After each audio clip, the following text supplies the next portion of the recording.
10वीला मराठी हा सब्जेक्ट ठेवून चूक तर नाही केली ना?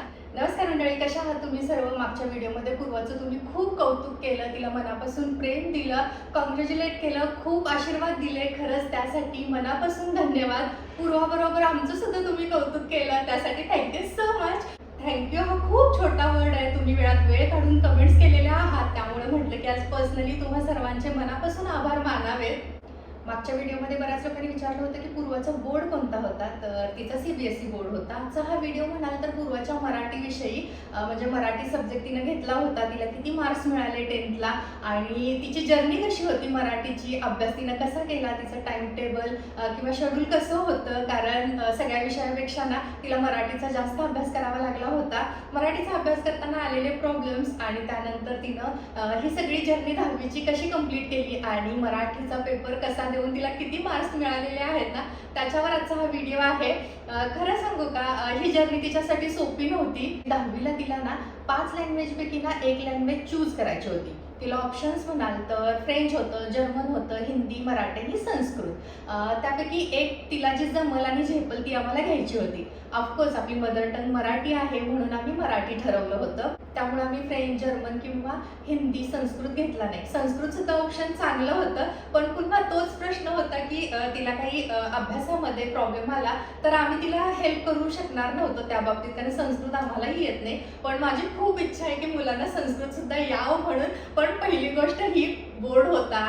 मग मातृभाषा असल्यामुळे आणि मराठी पॅरेंट्स आपण असल्यामुळे आपल्याला वाटतं की आपल्या मुलांना मराठी यावं आणि त्यांना कसं का असेना आपण हेल्प करू आणि ते नक्कीच पास होतील, हा एक कॉन्फिडन्स होता. आणि पूर्वा सुद्धा तशी खूप स्ट्रॉंग गर्ल आहे आणि ती जेवढं म्हणजे शिकवेल ना ती खरंच प्रामाणिकपणे आणि मनापासून करणार होती, याची आम्हाला म्हणजे खात्री होती. जेव्हा 10वी सुरू झाली, तिचा सिलेबस पाहिला आणि सुरुवात जेव्हा केली, खरंच आम्ही घाबरलो आणि मनात प्रश्न आला की 10वीला मराठी हा सब्जेक्ट ठेवून चूक तर नाही केली ना?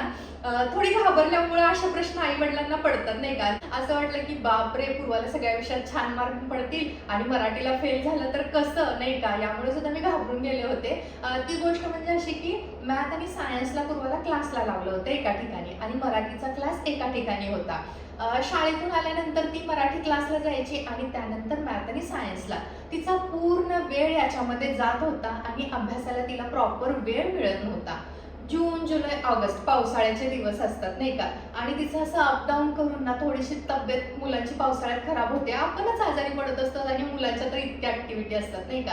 त्यामुळे पहिले 3 महिने म्हणाल पावसाळ्यातले आणि सुरुवातीचे 10वीचे तर ते आजारपणात गेले होते, येण्या जाण्यामध्ये गेले होते आणि त्यामुळे मी खूप घाबरले की सुरुवातीपासूनच अभ्यासाला सुरुवात करायला हवी, पण तसं घडत नव्हतं. बराच वेळ या सगळ्या गोष्टींमध्ये गेला होता आणि त्यानंतर मात्र मी ठरवलं होतं की पूर्वा आपण बसून प्रॉपर ना काहीतरी प्लॅनिंग करायला हवं, कारण भरपूर आपला वेळ गेलेला आहे. आणि एक दिवस ती म्हणाली की मम्मा तूच मला मराठी शिकव, त्यामुळे माझा भरपूर वेळ वाचेल. म्हणून विचार करून मी पूर्वाला म्हटलं थांब, मला थोडासा विचार करू दे, कारण एकदा मी हो म्हटलं ना मग ती गोष्ट मला 100% करावी लागणार होती. थोडासा मी वेळ घेतला आणि पूर्वाची दगदग मला पाहवत नव्हती आणि पावसाळ्याचे 3-4 महिने हे ऑलरेडी म्हणजे वाया गेल्यासारखेच होते, कारण प्रॉपर अभ्यासाला वेळ मिळाला नव्हता. आणि नंतर मात्र मी म्हटले की नाही पूर्वा, मी तुझा मराठीचा अभ्यास घेईन आणि त्यानंतर आम्ही मराठीच्या अभ्यासाला सुरुवात केली. तिचं प्रॉपर असं टाइम टेबल मी केलं, म्हणजे मॅथ सायन्सचा क्लास असेल त्याला प्रॉपर जाणं असेल आणि मराठीसाठी आता येण्या जाण्याचा टाइम वाचल्यामुळे आम्ही म्हटले की त्यावेळेत आपण प्रॉपर मराठीचं जे काही आहे ना ते आपण करावं. म्हणून एकदा सिलेबस आम्हाला कळाला की 10वीला या गोष्टी आहेत, त्याप्रमाणे आम्ही अभ्यासाची सुरुवात केली.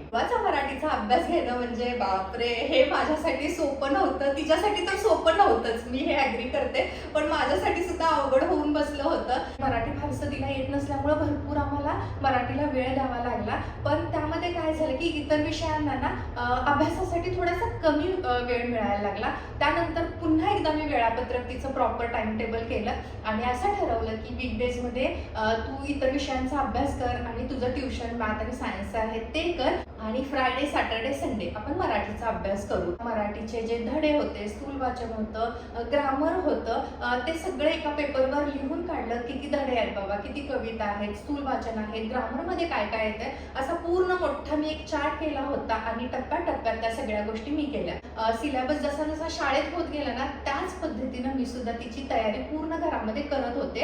ॲक्च्युली परीक्षेच्या आधी 2 दिवस म्हणाल तर आमची जय्यत तयारी असायची. 4-5 तास एका ठिकाणी बसले की मुलं कंटाळतात नाही का.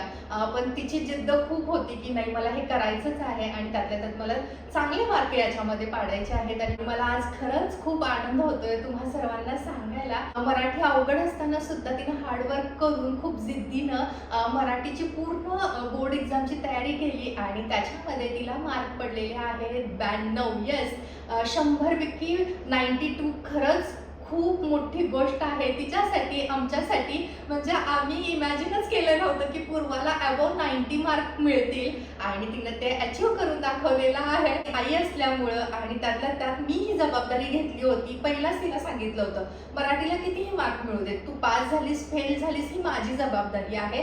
तू ह्या गोष्टीचं टेन्शन घेऊ नकोस, तू फक्त मनापासून ही गोष्ट कर. मराठी तिला शिकवणं माझ्यासाठी सुद्धा सोपं नव्हतं. खूप चिडचिड व्हायची आणि कधी कधी तिला रागवायची. नंतर मलाच खूप दुःख वाटायचं, वाईट वाटायचं की अरे मी का माझ्या मुलीला रागावलं असेल. कळत न कळत आपली होते चिडचिड. असं वाटायचं एक एक वेळा की अरे पैसे भरून ट्युशनला पाठवणं खूप म्हणजे इझी आहे, एक्स्ट्रा पण पैसे देऊ पण मुलं तिथं शिकू देत, आपल्याला हे टेन्शन किंवा बर्डन नको. आपली मराठी भाषा आहे ना, जेव्हा आपण असं बोलतो खूप इझी वाटायला लागते. पण जेव्हा मी तिला शिकवायला सुरुवात केली ना तेव्हा वाटलं की बापरे किती अवघड आहे. म्हणजे आपण बोलणं आणि शिकवणं याच्यामध्ये खूप फरक होता. आणि पुस्तकी जी भाषा होती ना, धडे असतात, अभंग असतात, त्याच्या खालचे क्वेश्चन आन्सर असतात, ते मेमोराईज करणं, पाठांतर करणं खूप अवघड होतं पूर्वाला. त्यानंतर मी काय केलं की धडे, कविता, ग्रामर ह्या ज्या गोष्टी आहेत ना त्याला किती किती मार्क आहेत याचा सुद्धा एक चार्ट बनवला आणि त्यासाठी तेवढा आपण वेळ दिलाच पाहिजे आणि त्या गोष्टी केल्याच पाहिजेत. जुने काही पेपर असतील ते म्हणा किंवा शाळेतून आम्ही त्यांचे जे प्रॅक्टिसचे पेपर आहेत ना ते घेतले आणि त्या पद्धतीने तिचा सराव करून घेतला. आणि अधूनमधून इन्स्टावर मला नेहमी DM येत असतात की आम्ही सुद्धा म्हणजे भारतात परत येतोय आणि मुलांच्या शाळेविषयी कसं मराठी वगैरे लँग्वेज कंपल्सरी तिथं असते, हिंदी मराठी, आणि मुलांना खूप अवघड जातं, तुम्ही कसं केलं. आणि आम्हाला या गोष्टीची भीती आहे मनात आणि तू याच्यावर एखादा व्हिडिओ कर म्हणून मी बरेच मुलांच्या शाळेविषयी व्हिडिओ बनवलेले आहेत. खास आता रिझल्ट लागला होता आणि छान मार्क मराठीला पूर्वाला मिळाल्यामुळं या विषयावर एक व्हिडिओ बनवावा म्हणून. आणि मला असं वाटतं की मुलांना गोड बोलून प्रेमानं सांगितलं ना आणि त्यांच्याकडून करून घेतलं ना ती गोष्ट होते. फक्त मुलांना ना आईवडिलांपैकी एकानं तर प्रॉपर लक्ष द्यायला हवं आणि वेळ देऊन ह्या गोष्टी करायला हव्या. ही जबाबदारी मी घेतली होती. त्यामुळं ओंकारकडं आणि पूर्वाकडं माझं प्रॉपर एज्युकेशनच्या बाबतीत लक्ष असतंय. बघा सगळ्या गोष्टी मलाही येत नाहीत, मॅथ असेल सायन्स असेल मलाही ते टफ जातं आणि मी त्यांचं घेऊच शकत नाही कारण इतके वर्ष आपल्याला सुद्धा गॅप पडलेला असतो नाही का.